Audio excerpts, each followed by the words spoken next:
오늘 전국 상황 자세히 짚어보겠습니다. 김관욱 계명대 교수, 김근식 경남대 교수 두 분 모셨습니다. 어서 오십시오. 어서 오십시오. 네, 안녕하세요. 네, 먼저 국민의힘 대선 주자 윤석열 전 검찰총장이 또 설화에 휩싸였습니다. 그 후쿠시마 원전 발언이 논란인데 간단하게 보면 방사능 유출은 기본적으로 안 됐다 이런 내용을 언론 인터뷰에서 했어요. 먼저 교수님 어떻게 보셨어요? 이미 일본 정부도 사실 인정한 방사능 유출이 없었다라고 얘기하는 것은 이해할 수 없는 발언이다라고 생각을 해요. 지금 사실은 윤석열 전 총장이 탈원전 정책을 좀 비판하고 있잖아요. 그러니까 일본에서 후쿠시마 원전에서 방사능이 유출이 안 됐다라고 얘기하면 그 정책이 잘못된 것이라고 이제 이해될 수 있는 부분이 생기는 거잖아요. 네. 그런 계산 속에서 지금 방사능 유출이 안 됐다 뭐 이렇게 얘기를 하고 있는 것 같아요. 하지만 그건 명백히 사실이 아닙니다. 그래서 그렇게 선택적 믿음을 갖고서 정책 계산을 통해 가지고 정책을 밀고 나가는 것은 적절치 않다는 것이고, 이 부분은 사실은 우리의 어떤 생명, 건강과 직결돼 있는 부분이거든요. 특히나 이제 지금 일본 정부가 이 후쿠시마 오염수를 배출한다고 하는 거 아닙니까? 그러면 우리의 해양까지도 오염될 수 있는 그런 부분이 있음에도 불구하고 방사능 유출이 없었다라고 얘기하는 것은 매우 적절치 않은 그런 부분이고, 또 한 가지가 이 부분에서 진위가 왜곡됐다 뭐 이렇게 얘기를 하잖아요. 예. 그런데 지금 설화가 한두 번이 아닙니다. 뭐 예컨대 밀란이다, 뭐 120시간, 뭐 불량식품 등등의 부분들에서 이어져 오고 있는데 그때마다 진위가 아니다라고 얘기를 해요. 예. 그러면 진위는 언제 얘기를 하나요? 진위부터 먼저 말씀을 하시는 게 맞고, 만약에 이런 것들이 이제 반복이 된다면 대통령이 되고 난 다음에 우리 정상회담도 하고 그러잖아요. 그런 장면에서도 그러면 이런 말실수하고 진위가 왜곡됐다라고 얘기한다 그러면 그런 불안정한 대통령을 우리가 어떻게 좀 받아들일 수 있을까 하는 그런 우려가 클 수밖에 없는 이런 대목입니다. 네, 하나씩 좀 차근차근히 풀어볼 텐데요. 일단 해당 언론사 기사의 이 발언 내용이 올랐다가 삭제된 부분도 논란이고요. 먼저 윤석열 캠프 측의 해명, 그리고 여야에서 나온 비판의 목소리를 듣고 이야기를 이어가겠습니다. 후쿠시마 원전의 방사능 유출은 설계 결함으로 인한 방사능 유출이 아니라 정전으로 인한 유출이었다는 점을 강조한 것입니다. 후쿠시마는 원전이 녹아내리고 수소 폭발이 일어나 방사능 유출이 된 것이 명백한 사실입니다. 무지하고 편향된 사고가 너무 위험하고 심히 우려스럽습니다. 후쿠시마 오염수에 대한 발언들, 온갖 국민들이 지금 의문을 제기하고 비호감을 표시하고 있는 여러 가지 의제들에 대한 생각이 윤석열 총장의 생각 속에서 저절로 나온 그러한 이야기라면 대통령으로서 준비는커녕 기본 자질이 안 돼 있다고 생각합니다. 네, 교수님 먼저 윤 전 총장 측의 해명 어떻게 들으셨습니까? 그러니까 잇따른 실수이냐 아니면 정말 자질 부족이냐 이제 이런 논란까지 이제 연결이 되는 건데요.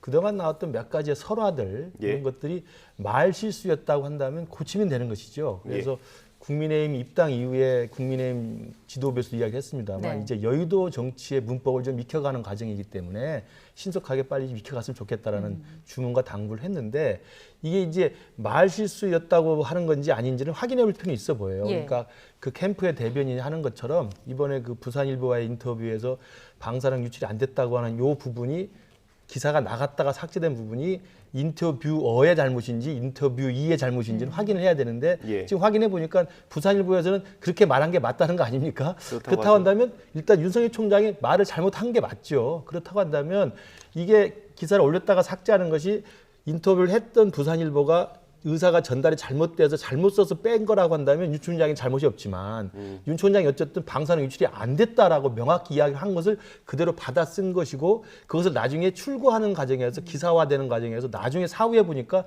이건 좀 잘못된 말 같아서 자기가 빼라고 요청했다고 하면 그건 윤 총장의 실수가 맞습니다. 근데 이제 후자로 대충 정리되는 것 같아요. 그렇다고 한다면 실수가 맞는데, 저는 실수라고 한다면 이것도 잦으면 능력이 되는 겁니다. 그래서 이 부분도 윤 총장이 이제 휴가 기간이라고 하니까 좀 더 스스로를 돌이켜보는 기회가 됐으면 좋겠고, 자칫하다가는 있잖아요. 말 실수는 그래도 국민들이 그래 처음 시작하니까 한두 번, 두 번 받을 수 있습니다만 이게 말 실수의 영역이 아니고 대통령 후보로 나온 후보자의 국정 철학의 문제라든지 현안 인식에 무슨 문제가 과도한 극단적 생각이 있다든지 아니면 정책 기조에 뭐 동의할 수 없는 분이 있다고 한다면 이건 굉장히 논란거리가 될 수 있습니다. 그래서 아직까지는 제가 볼 때 그냥 전달 과정에서의 말실수이고 워낙 이 사람이 다변이고 달변입니다. 말을 굉장히 많이 좋아하는 스타일이어서 실수를 하는 것 같은데 이게 자칫 자질 부족이라든지 국정 철학의 어떤 논란거리가 되지 않도록 각별히 유의해야 된다고 생각합니다. 네. 예, 이번 후쿠시마 원전 발언이 조금 더 걱정이 되는 게 이전에도 비슷한 발언이 있었더라고요. 그래서 저희가 준비를 해봤는데 한번 들어보고 얘기 나눠보겠습니다. 체르노빌이 원전사고 후쿠시마는 이제 저거는 지진과 해일이란 말이에요. 그리고 방사능이 외부에 유출되고 사람이 죽고 다친 건 아니란 말이에요. 그러니까 이런 걱정을 하게 되는 것 같습니다. 단순히 말실수냐 아니면 이게 인식이 좀 잘못되어 있는 거냐 이런 걱정이 있을 수 있는데 어떻게 보세요? 인식이 좀 굉장히 잘못되어 있는 겁니다. 지금 체르노빌하고 후쿠시마를 비교하는 것 자체가 잘못되어 있는 거거든요. 그러니까 후쿠시마에서 원전의 방사능 유출로 사람이 죽지 않은 거는 맞아요. 그런데 그러면 왜 그 원전이 파괴됐느냐? 쓰나미가 왔거든요. 우리 상황을 좀 이해를 해야 돼요. 쓰나미가 오면서 그때 많은 사상자, 실종자들이 발생합니다. 그때까지는 원전은 그대로 유지가 돼요. 그런 장면에서 많은 사람들이, 주민들이 이제 피난을 가는 거죠. 그런 이제 침수가 되고 그런 과정 속에서 이제 원전이 폭발을 하고 네. 방사능이 유출이 됐기 때문에 그래서 지금 방사능 유출로 인한 사상자가 없는 것이지 거기서 계속 주민들이 있었다라고 하면 당연히 죽을 수밖에 없는 것이고 그거는 뭐 영향을 받지 않을 수가 없는 것입니다. 그런데 단지 원전에서 그것이 방사능이 유출이 안 됐으니 이것이 원전의 문제가 아니다라는 것을 지금 강변하고자 이런 얘기를 하는 거거든요. 예. 원전의 안전성이라는 것은 예컨대 원전 자체도 있지만 그렇게 우발적으로 재난적으로 발생할 수도 있거든요. 거기에서도 사람은 죽을 수 있습니다. 우리는 방사능의 유출이 중요한 것이지 어떻게 해서라는 것은 문제가 안 돼요. 예. 지금 이런 부분에서 우리가 많은 국가들이 사실상 이 탈원전 정책을 추구하는 것이고 그것이 언제 발생할지 모르는 그런 상황인 거고 우리는 또 원전이 굉장히 많아요. 그것도 동남부 지역에 상당히 밀집돼 있습니다. 그런 지역에서 하나라도 조금이라도 잘못된다는 것은 우리는 재앙적인 어떤 그런 결과를 볼 수밖에 없는 것이거든요. 그런데 저런 식으로 원전 자체는 괜찮다. 우리가 포항에서도 지진이 나는 경우가 있거든요. 그런 경우들을 우리가 감안한다면 모든 것을 다 감안해서 준비를 하고 대비를 해야 되는데 저렇게 쉽게 얘기하는 것이 정치 지도자들의 어떤 태도여야 하는 것인지에 대한 어떤 부분은 조금 많은 분들이 좀 부정적으로 보지 않을까 이렇게 생각합니다. 예. 일단 말씀해 주신 대로 입당 이후에도 메시지에 대한 논란은 이어지고 있고요. 캠프 정무실장인 신지호 전 의원도 오늘 아침에 이제 이런 이야기를 했습니다. 문제점을 인식한다라면서 향후 개선책을 마련하겠다고 하는데 글쎄요. 이게 계속 이어진다면 지지율에도 결국엔 영향이 있지 않겠습니까? 그렇죠. 정치인들은 설화가 사실 굉장히 치명적일 수가 있어요. 예. 그 설화가 실수인지 아니면 인식의 너무 극단적 성향인지는 아까 제가 말씀드린 것처럼 예. 실수는 넘어갈 수 있지만 인식이 좀 너무 왜곡돼 있다 그러면 이게 논란이 됩니다. 지금 말씀하신 것처럼 이번에 후쿠시마 원전 같은 경우는 방사능 유출이 안 됐다는 점은 일단 팩트도 아닐 뿐만 아니라 사실이 아닐 뿐만 아니라 이게 체르노빌과 달라서 별 문제 없다는 식의 이야기를 하면 과도하게 원전을 보호하는 듯한 걸로 네. 오해가 될 수 있습니다. 저는 그런 면에서는 정치인으로 시작한 이상은 온 국민을 상대로 자기 메시지를 내는 거기 때문에 예컨대 저는 유승민 총장의 마음은 이해를 해요.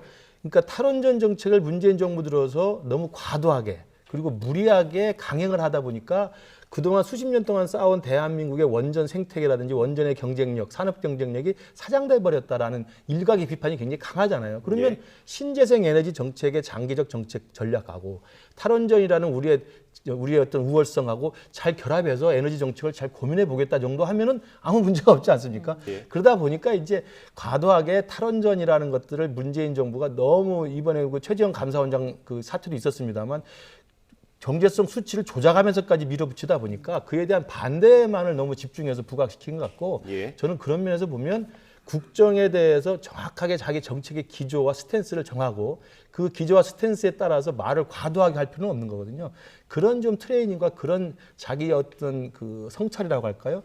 이걸 꼭 이번 휴가 기간에 돌이켜보길 바랍니다. 네. 지금 윤 전 총장 자가격리 중이라고 하는데 그런 연습, 공부 좀 많이 되셨으면 좋을 것 같고요. 그 이런 설화가 계속되고 있는데도 그 호감도 조사에서는 굉장히 높은 걸로 나타났어요. 그래픽이 준비가 돼 있는데 한번 보여주시겠습니까? 윤석열 전 총장을 포함해서요, 여야 대선 주자들 4명에 대한 호감도를 수사한 겁니다. 이게 시청자 여러분들이 조금 오해를 하실 수 있는데 지지율이 아니고 호감도입니다. 지지율은 이제 여러 명이 100을 나눠 갔지만 이거는 한 명에게 100이 다 가는 거죠. 그러니까 호감이냐 비호감이냐 이렇게 볼 수 있는데 저도 이거 보면서 한 가지 느낀 건 50%를 넘는 분은 없구나. 그렇죠. 예, 좀 안타깝더라고요. 이거를 이제 특정 개인들의 호감도를 얘기하는 거예요. 서로 상호 비교가 아닙니다. 그래서 그런데 이제 우리가 호감도 측면을 더 강조해서 보고 있지만 반대를 한번 보세요. 지금 비호감도가 다 전원 4명 모두 다 50%가 넘는 거예요. 한 분은 안 넘죠. 최재형 전 감사원장은 그러네요. 46.8%. 그렇지만 이제 호감도도 그만큼 이제 낮고 그리고 지금 거기서 유보층이 굉장히 넓어요. 그러니까 아직 잘 모른다. 뭐 이렇게 우리가 해석을 해야 되겠죠. 네. 지금 우리가 호감도는 기본적으로 기대치. 이건 지지율하고 또 다릅니다. 매력 뭐 이런 건데 지지율하고도 연동이 돼 있죠. 그런데 지금 윤석열 전 총장의 어떤 호감도가 높은 상황은 사실 몇 개월 동안 사실 미뤄왔던 숙제를 해결을 했어요. 입당이었던 거죠. 그러다 보니까 국민의힘의 어떤 지지자들이 기본적으로 결속한 그런 효과가 지지율과 연동이 되고 그리고 또 호감도하고도 연동이 됐다. 뭐 이렇게 우리가 좀 해석을 할 수 있는 것인데 이런 것들은 언제든지 변화합니다. 그래서 이것이 곧 고착화됐다. 뭐 그렇게 얘기하기는 좀 어렵다 이렇게 보는 거죠. 다시 한번 그 호감도 비호감도 그래픽을 보여주시겠습니까? 지금 보시면 비호감도에 좀 더 초점을 두고 이야기를 해보자면 이낙연 전 대표 같은 경우에 57.1%고 이재명 지사가 56.5%로 뒤를 잇고 있거든요. 이거는 아무래도 지금 당내 경선 과정에서 계속 불거지고 있는 네거티브 공방 때문이라고 봐야 할까요? 지금의 수치를 놓고 본다면 그런 경향이 있는 것 같습니다. 그러니까 이재명 지사와 이낙연 전 대표가 둘 다 동반 비호감도가 높기 때문에 최근에 한 2주 정도에 걸쳐서 이제 민주당 경선 과정이 굉장히 거칠게 격화되면서 사실은 뭐 좀 눈살을 찌푸리게 하는 그런 설전들이 많이 있지 않았습니까? 그러다 보니까 이제 지켜보는 사람들 입장에서는 굉장히 둘 다 이제 결국 비호감이 높아지는 결과가 가져왔는데 저는 아까 윤석열 총장의 호감도 비호감도나 이재명 지사의 호감도 비호감도를 보면 기본적으로 이제 그 개인 정치인 개인에 대한 호감 비호감인데 기본적으로는 민주당이나 국민의힘이라고 하는 정당 지지도보다 높게 나옵니다. 그런 면에서 일단 유력한 여야의 1위 주자라는 점들이 좀 강조가 될 것 같고요. 또 하나는 이제 이재명 지사 같은 경우는 비호감도가 높게 나오는 이유가 지지하시는 분들의 호감도는 굉장히 팬덤층을 형성해가지고 굉장히 열성적인 지지층이 있지만 또 싫어하는 사람들도 굉장히 심하게 싫어하는 측면들을 좀 보여주고 있다는 걸 좀 반증하는 것 같고요. 윤석열 총장의 호감도와 비호감도는 국민의힘 정당 지지보다 높게 나왔던 호감도는 일단 야권의 정권 교체를 바라는 전반적인 유권자들의 상징 자산을 다 흡수하고 있다. 이런 식의 좀 평가가 좀 가능하고 아까 나왔던 이제 설화, 말실수 이런 것에도 불구하고 근데 이제 설화와 말실수가 정치인으로서 굉장히 큰 타격입니다만 그 반려견 반려묘하고 누워 있는 거라든지 그다음에 그 선글라스만 끼면은 꼭 마을버스 기사 아저씨랑 똑같다고 하는 평가들 이런 걸 보면 친근감이 또 있는 측면이 있는 것 같아요. 그래서 이런 것들이 같이 이렇게 중화되면서 중도층 일부를 좀 흡수하고 있는 게 아닌가 이런 생각이 들어서 이재명 지사는 열성 지지층 플러스 또 하나 해결해야 될 문제가 자신들을 반대하는 비호감층에 대해서 그 비호감을 어떻게 뚫고 갈 것인가의 문제가 있고 윤석열 총장에게는 제가 볼 때 지지자들의 호감들을 더욱더 늘려서 중도층까지 어떻게 견인할 것인가 이 과제가 남아있을 것으로 보입니다. 그 아까 조사에 포함된 내용인데 제가 그래픽으로는 준비가 안 돼 있거든요. 근데 한 가지 좀 유의미한 게 있어서 하나 좀 짚어볼게요. 그 민주당 지지층에서 이낙연 전 대표와 이재명 지사를 둘 다 호감으로 이렇게 둘 다 호감이 있다고 하신 분들이 27.4%였고요. 국민의힘 지지층에서 윤석열과 최재형 두 분을 다 호감이 있다고 한 사람들이 52.1%였어요. 그러니까 여긴 절반이 넘었죠. 이건 어떻게 볼 수 있을까요? 그러니까 기본적으로 자신의 당의 어떤 후보들에 대한 누가 되든 뭐 상관없다. 뭐 이렇게 생각하는 분들이 이제 양쪽 다 호감도를 표시하는 분들이거든요. 지금 어떻게 보면 이재명 지사와 이낙연 후보가 상당히 격하게 지금 치열한 경쟁을 보이고 있어요. 그러다 보니까 그 상대 후보를 사실상 어떻게 보면 이제 부정하는 그런 어떤 측면도 또 강화되는 측면이 있습니다. 그러니까 다시 얘기하면 지금 국민의힘당도 경선이 본격화될 경우에는 상호 지지자들은 다른 후보들, 지지하는 후보의 어떤 상대 후보들에 대한 지지 이것을 철회할 가능성이 있어서 사실은 뭐 지금 민주당이 보이는 그런 수치로 내려앉을 수 있다. 그래서 아직 경선이 본격화 안 됐기 때문에 한 50% 선을 유지하는 것이지 이것도 본격화돼가지고 서로 상호 간의 어떤 경쟁이 치열해지면 민주당처럼 서로에게 인정할 수 있는 그런 부분들이 굉장히 축소되는 그런 효과를 가져올 수도 있겠다 이렇게 봅니다. 네. 자, 이번에는 100을 전체로 해서 나누는 차기 대선 주자 적합도 여론조사 결과도 함께 좀 살펴보겠습니다. 어제 나온 조사 결과로는 윤 전 총장과 이재명 지사의 지지율이 함께 올랐고요. 오늘 나온 조사에서는 윤 전 총장의 지지율이 또 큰 폭으로 하락한 것으로 나타났습니다. 이게 어제 오늘인데 차이가 크게 나는 이유가 있을까요? 오늘 나온 이제 윤석열 총장의 지지율이 10%대로 빠지면서 하락한 건 이제 갤럽 조사인데요. 예. 갤럽 조사는 아시다시피 이제 ARS 이렇게 이거 면접원이 아닌 전화기로 하지 않고 직접 면접원들이 전화로 해서 물어보는 조사이기 때문에 훨씬 더 이제 추이를 보여주는 측면이 있습니다. 그래서 오늘 나왔던 갤럽에서 윤석열 총장의 지지율 하락은 최근에 있었던 말실수, 그다음에 이제 쩍벌 같은 태도였던 문제 이런 것들이 이른바 중도층에서 일정 정도의 좀 불편함으로 빠져나간 게 아닌가 싶고요. 그리고 이제 어제 나왔던 여론조사에서 윤 총장도 오르고 이재명 지사도 올랐던 것은 이제 아까 말씀하신 윤 총장으로서는 정치적으로 이 국민의힘 입당이라고 하는 그동안에 미뤄왔던 것들을 이제 달성을 했기 때문에 국민의힘 지지층들이 결속하는 그런 효과들 측면이 좀 있는 것 같습니다. 그렇게 해석이 될 것 같고 어쨌든 지금 한 2, 3주간의 최근의 추이를 보면 이재명 지사가 이낙연 전 대표한테 이렇게 좀 쫓기는 양상이었다가 이제 이낙연 지사의 이 추격이 약간 주춤한 듯한 양상으로 보이고 있어서 이재명 지사가 여전히 여권에서는 1위를 유지하고 있는 그런 모양새인 것 같고요. 윤석열 총장이 약간의 정체와 약간의 빠지는 국면이 있었습니다만 최근에 국민의힘 입당 이후에 다시 고정 지지층들이 결집하는 효과를 보이고 아까 말씀하신 말실수 플러스 이제 친근한 이미지가 좀 결합이 되면서 일정 정도의 지지율 1위는 그대로 유지하는 그런 추세를 보이는 것 같습니다. 결국은 향후의 대선 주자와 관련해서는 여권에서는 이재명 지사, 그다음에 아까 윤석열 총장이 지금까지는 선두세를 유지하고 있는 것이 확인해 보입니다. 예. 그 민주당 경선 얘기를 조금 해보겠습니다. 이게 뭐 자세한 설명을 하지 않아도 사실 조폭 논쟁 이러면 키워드로만 던져드려도 다 아시잖아요. 지금 어떻게 보세요, 지금 상황? 아니, 저는 사실은 음주운전까지는 검증이라고 봐요. 그런데 이 조폭과 사진 찍은 것 이것은 네거티브, 전형적인 네거티브입니다. 왜냐하면 정치인들은 기본적으로 사진을 찍자는 것에서 거부할 수 있는 권리가 없습니다. 누구나 와서 사진 찍자 그러면 당연히 찍는 거거든요. 그런데 그분이 누군지 어떻게 알겠습니까? 그래서 그런 사진 한 장으로 해가지고 조폭에 연루되는 어떤 의혹을 증폭시키는 거. 이거는 전형적인 마타도어인 것이고 그런 사진을 올리려면 거기에 준하는 물증 또는 증거 뭐 진술 뭐 이런 것들을 사실은 같이 하지 않으면 이런 것들은 진짜 이 선거판 또는 경선판을 굉장히 흙탕물로 이제 이렇게 흐트러뜨리는 그런 효과뿐이 나오지 않는다. 그리고 이거는 지금 민주당에서 이렇게 서로 간에 이 조폭의 어떤 분과라고 하는 분과 사진 찍은 걸로 이렇게 내세우면 국민들은 여기가 굉장히 갈 때까지 가는 모양이구나.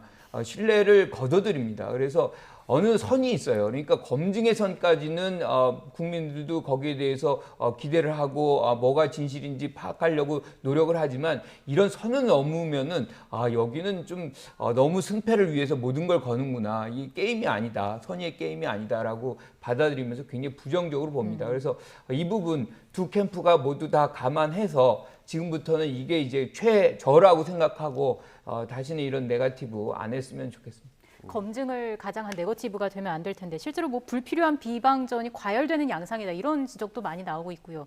이 외에도 사실 뭐 정책 논쟁이라든지 이런 게 더 중요한 부분인 거잖아요. 그런 부분에서 좀 아쉬움이 있는 것 같아요. 그렇습니다. 과거에 그 2007년 선거도 그렇고 2012년 선거도 그렇고 지금의 야당인 새누리당 당시에도 이 이명박 박근혜 전 대통령의 경선 때는 그 경선이 거의 본선이었기 때문에 네. 거의 사생결단 수준이었습니다. 그래서 그것이 결국은 이제 우리가 돌이켜 반추해 보면 그 다음에 이 경선에서 끝나는 게 아니라 여권 내, 그 당시 여권이죠. 여권 내에 친이 친박이라고 하는 화해할 수 없는 계보가 형성이 돼서 둘 사이에 엄청난 갈등과 분란이 결국은 탄핵까지 가는 상황 아니었습니까? 그런 걸 생각해 보면 지금 민주당에게 제가 바깥에서 볼 때 이렇게 그 주문 드리고 싶은 것은 과거에 있었던 민주당 내 경선이라는 것은 그래도 나름대로의 정체성의 문제라든지 예. 그다음에 정책에 대한 검증 문제 이런 것들에 대한 것들이 그런도 생산적인 측면이 있었습니다만 지금 예비 경선 때는 그런 대로 괜찮았다고 생각을 해요. 본 경선에 들어오니까 아마 앞서가는 이재명 지사는 본선에서 결선 투표 없이 50%를 과반을 먹어야 된다는 생각 속에서 좀 굉장히 서두르는 것 같고 네. 이낙연 대표 입장에서 결선까지 가려면 일단 뒤집어 엎어야 되기 때문에 추격을 해야 된다는 또 성급함이 있는 것 같습니다. 그러다 보니까 과열된 측면이 있는데 우리 김관학 교수님 말씀대로 정말 네거티브하고 검증은 분명히 구분되는 것이기 때문에 예. 지금처럼 나와 있는 조폭이라고 이야기되는 분과의 사진 공방 같은 경우 사실 누가 봐도 뭐 저도 출마해봐서 압니다만 누가 와서 팔짱 끼고 사진 찍자는데 거부할 사람이 어디 있습니까? 예. 근데 그것이 그 사람과의 무슨 뒷거래가 있거나 무슨 미략이 있거나 이런 건 아니거든요. 이건 애초에 이재명 지사 측에서도 최성해 총장과 이낙연 대표를 찍은 걸 또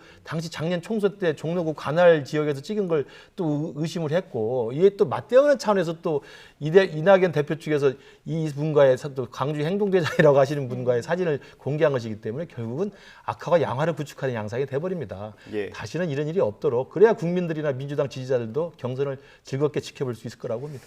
네, 이렇게 네거티브전이 계속 이어지고 있으면서 분위기도 좀 안 좋아지고 있는데 그 송영길 대표 발언이 좀 논란이 됐습니다. 뭐 불임 정당이라는 국민의힘을 향해서 불임 정당이라는 표현을 썼는데 교수님. 그러니까 이게 시대의 변화가 있거든요. 그러니까 이런 것들이 거의 한 20년 전이다. 뭐 이 정도 되면 그냥 막 쓰던 단어들이에요. 예. 그런데 시대는 그걸 이제 허용하는 이 시대가 아닙니다. 그래서 굉장히 사실은 유념을 해야 되고 조심해야 되는데 본인도 이 부분에 대해서 유념하겠다, 유의하겠다 뭐 이렇게 얘기를 했어요. 그런데 예. 이것이 사실은 소영길 대표도 얘기하지만 이준석 대표도 무슨 뭐 동물 얘기, 뭐 당근 얘기 뭐 이렇게 얘기한단 말이에요. 근데 대표들이 이런 식으로 좀 말실수를 하면 당 전체 이미지가 좀 안 좋아져요. 그러니까 더더욱 당 대표들은 말에 이 신중하게 단어들을 이제 써야 되는 그런 의무가 분명히 있습니다. 예. 알겠습니다. 자, 주제를 좀 바꿔보겠습니다. 지금 여야 대선 레이스 못지않게 한미 연합훈련 이슈도 정치권을 달구고 있습니다. 민주당 의원들이 기자회견을 열고 한미 연합훈련 연기를 공식 촉구했는데요. 관련해서 서른 민주당 의원의 이야기를 먼저 듣고 돌아오겠습니다. 대통령께서는 이 상황에 대해서 연기하자는 의견에 상당한 합리성이 있으니까 그 합리성을 검토를 하라 이렇게 이해를 해야 한다고 봅니다. 신중하게 이 말하는 부분은 연기하자는 부분에 상당한 합리성이 있기 때문에 그 부분을 검토를 하라. 자, 두 분의 의견을 좀 여쭙고 싶은데요. 먼저 일단 문재인 대통령이 여러 가지를 고려해서 미국 측과 신중하게 협의하라고 밝혔는데 어떻게 좀 해석을 해야 될까요? 저는 한미연합훈련은 기본적으로 해야 된다고 생각을 해요. 대통령도 저는 그런 뜻이라고 생각합니다. 근데 이제 민주당 일각에서는 이렇게 이제 집단 서명까지 해서 좀 연기를 해달라고 하고 있는데요. 왜 우려를 하냐면 저는 송영길 대표의 입장이 가장 정확하다고 생각합니다. 예. 남북 관계를 재개하는 것도 필요하고 또 북한과의 협상에 다시 물꼬를 터서 한반도 평화를 관리하는 것도 필요합니다. 그렇지만 또 한편 한미동맹을 유지하는 것도 필요하고 동맹의 기본은 훈련을 같이 하는 겁니다. 네. 근데 2018년에 평창 올림픽 이후에 그런 남북 화해의 거대한 프로세스가 진행된 그 2018년에도 그 다음에 2019년에 한미연합훈련 그대로 했습니다. 오로지 작년 2020년만 코로나라는 비상 시국이 생겨서 그 훈련을 좀 축소했거든요. 근데 다시 2021년에 또 다시 연기를 하자고 그러면 이건 그런데다가 또 김여정 부부장의 이 연기하라는 또 주문도 있었고 예. 그러면 국민들이 볼 때 한미동맹을 훼손하거나 북한 눈치를 본다는 불필요한 오해를 사게 됩니다. 그리고 또 하나는 중요한 게 뭐냐면 지금 문재인 정부가 추구하는 게 임기 내에 전작권 환수를 하는 건데 예. 전작권 환수를 위해서는 한국과 미국 사이에 연합훈련을 통해서 전작권 환수가 가능한지를 검증해야 돼요. 그 2단계가 지금 완전 운용 능력이라고 FOC라는 것을 우리가 한국과 미국 군대가 검증하는 단계를 남겨놓고 있거든요. 예. 근데 훈련을 연기하면 내년 이후에 전작권 환수를 어떻게 하겠습니까? 검증이 안 되면 전작권 환수가 안 됩니다. 문재인 정부를 위해서도 이번에는 꼭 훈련을 해야 된다고 생각합니다. 저도 뭐 김근식 교수님 말씀 거의 똑같습니다. 그러니까 대통령도 지금 서욱 장관에게 여러 가지를 고려해서 신중하게 협의를 하라. 뭐 이것은 기본적으로 지금 훈련 16일에 전개가 되거든요. 이걸 취소하거나 연기하기에도 너무 사실은 시간이 별로 없어요. 이렇게 급작스럽게 해야 될 이유도 별로 없는 것이고, 그래서 대통령의 입장도 이건 여러 가지를 뭐 수렴은 하겠지만 훈련을 해야만 하는 것 아닌가, 뭐 이렇게 신중하게 접근하는 것 같아요. 우리가 5월 한미 정상회담 때도 한미 간의 어떤 훈련이라든가 군사 협력 뭐 이런 것들을 서로 확약한 적이 있습니다. 그래서 이런 것은 특히나 이제 미국과의 협력 관계 속에서 하는 것이기 때문에 우리가 일방적으로 뭘 할 수 있는 것도 아니에요. 그래서 한미 간의 어떤 협의 이런 과정을 거쳐야 되는 것인데, 한 가지 우리가 또 유념해야 되는 부분은 지금 가까스로 이제 또 북한과의 어떤 통신선이 연결이 됐고 대화 국면으로 또 진입이 되고 있잖아요. 그러니까 그런 어떤 대화의 분위기, 환경 뭐 이런 거를 또 조성할 필요는 있다. 하지만 우리가 지금 주체적으로 해야 되는 어떤 군사 훈련을 그걸 하나의 대가로 해가지고 그 대화를 받아서는 안 되는 부분이 있는 것이죠. 그래서 전반적으로 이 두 가지를 한꺼번에 같이 가야 되는 그런 문제점은 분명히 있지만 북한도 분명히 그런 부분에 대해서 이해 못하는 건 아닐 겁니다. 그래서 대화를 하려고 한다 그러면 그 정도. 예컨대 뭐 우리가 대화를 이번에 훈련을 좀 연기하려고 한다면 북한에서도 뭐 훈련을 연기한다거나 뭔가 상응하는 조치를 취하지 않으면서 우리한테 이것을 요구하는 건 우리도 수용할 수가 없거든요. 그래서 뭔가가 다 전개되려면 상호주의에 입각해야 되는 그런 부분 북한도 이해를 하고 유념해야 된다 이렇게 생각합니다. 이 또한 계속 지켜봐야 할 이슈로 보입니다. 오늘 두 분 말씀 여기까지 듣겠습니다. 지금까지 김관욱 교수, 김근식 교수와 함께했습니다. 고맙습니다. 고맙습니다.